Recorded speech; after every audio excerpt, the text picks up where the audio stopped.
Rosiane Kennedy, muito boa tarde para você, tudo bom? Tudo bom, Fernando? Boa tarde a todos. Rosiane, hoje a presidente Dilma Rousseff em mais um evento, desta vez para desapropriar a terra, para a reforma agrária, um evento no Planalto, e de novo usando este espaço mais um ato pró-impeachment. E pode isso, Rosiane?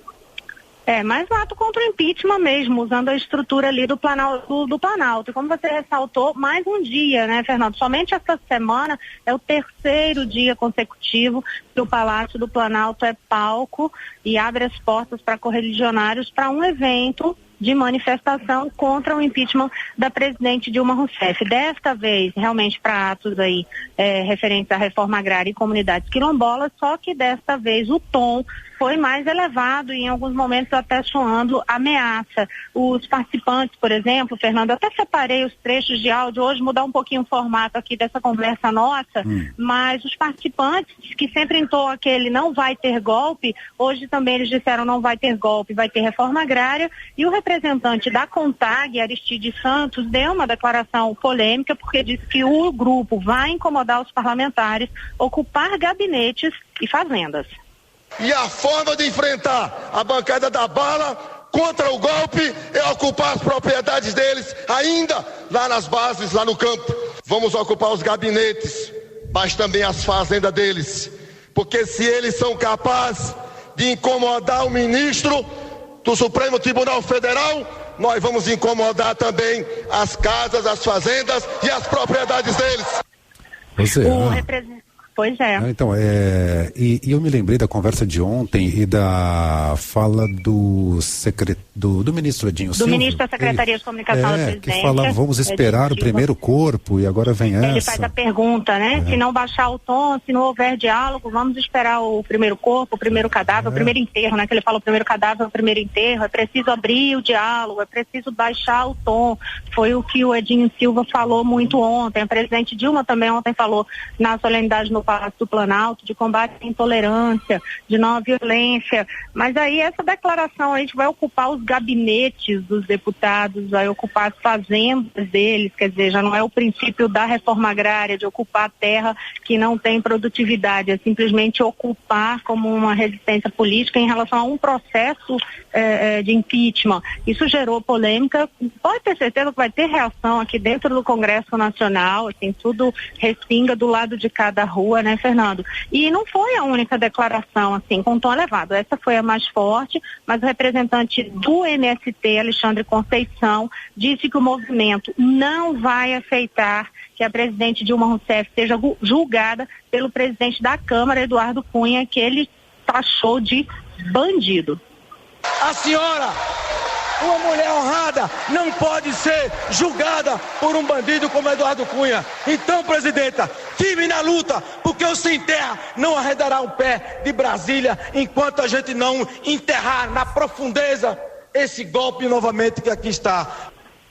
Os tons são realmente de ira, né, Fernando? A gente percebe um tom de muita irritação, muito elevado. A presidente Dilma Rousseff acompanhou todos esses discursos, disse que os aspectos da democracia estão ameaçados, que não vai permitir que a democracia seja manchada, afirmou que não se pode mudar a regra do jogo no meio do caminho. Então fez aquele discurso que ela vem fazendo ao longo dos últimos dias. Em relação às declarações dessas pessoas, com tom mais elevado, ela não fez nenhuma menção direta. A presidente até pediu resistência aos movimentos sociais e ressaltou, aí foi a ressalva que ela fez, que não é, que o governo, né, que o grupo dela não defende a violência.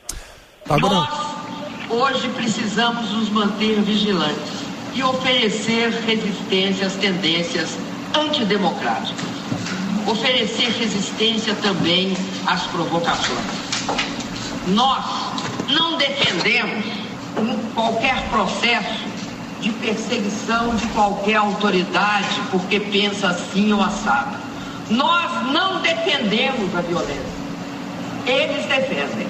Eles exercem a violência. Nós não.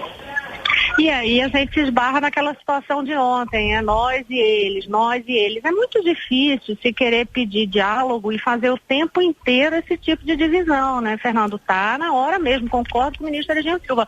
está na hora de baixar o tom de todos os lados, e baixar o tom, inclusive, do que a presidente está adotando, porque surpreende muito também os gritos dentro do Palácio do Planalto, cada vez mais altos, dizendo assim, não vai ter golpe, vai ter luta, vai ter luta, vai ter luta. Ora, o que é luta?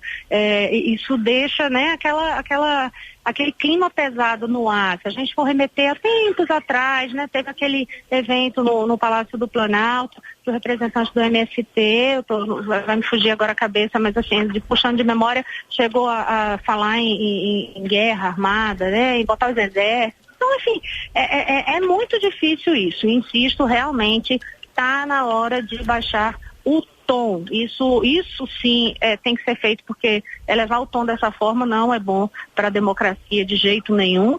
E aí a outra coisa que chama atenção também é não só usar o Planalto todo dia para fazer esse tipo de ato na estrutura de Estado, mas além disso, o Planalto está desenterrando o assunto aí, porque olha, eu cubro o governo desde os governos, né? Eu venho cobrindo relação de governo e Planalto e Congresso desde o início dos anos 2000, então já vão aí mais de 15 anos cobrindo governos nessa relação política, e faz muito tempo que eu não ouço ninguém falando assim como bandeira aqui, levantando como a grande agenda de governo a questão da reforma agrária. Não que nunca tenha sido, pelo contrário, sim, é uma bandeira petista, é uma bandeira forte do governo Dilma Rousseff, uma bandeira do governo do ex-presidente Lula, mas há muito tempo, até pela própria crise econômica, que esse assunto vem enterrado ali. Então vem se desenterrando o assunto. Teve aquele lançamento essa semana do Minha Casa Minha Vida, parte 3, mas com um número menor do que era prometido em campanha. Então, assim, tem uma tentativa de criar agenda positiva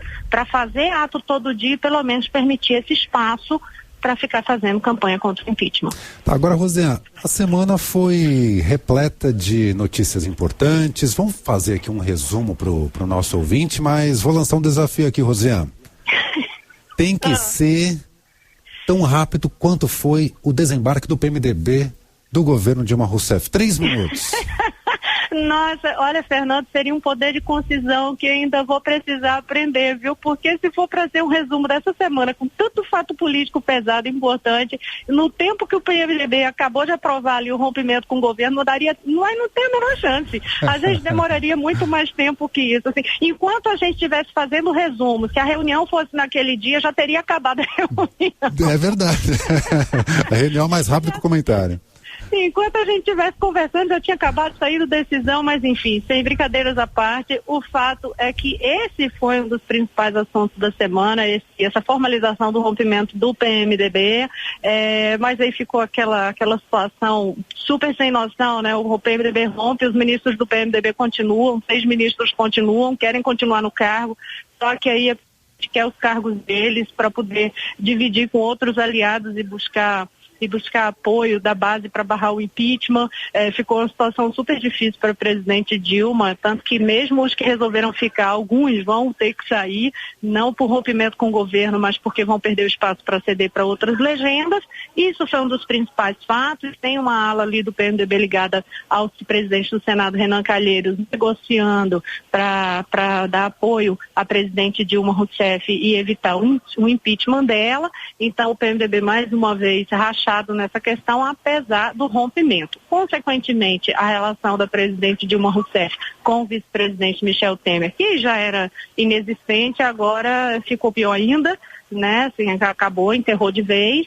E a negociação de cargos foi o outro assunto da semana. Para fechar a semana, aí veio essa operação Lava Jato hoje, operação Carbono, que deixa de novo o PT de cabelo em pé e causa preocupação no governo, porque aí faz aquela relação entre Petrolão e Mensalão. Então imagina como que está o clima por aqui. Será que eu consegui? Conseguiu, Rosiane. Bom final de semana, até segunda. Até mais. 2h49.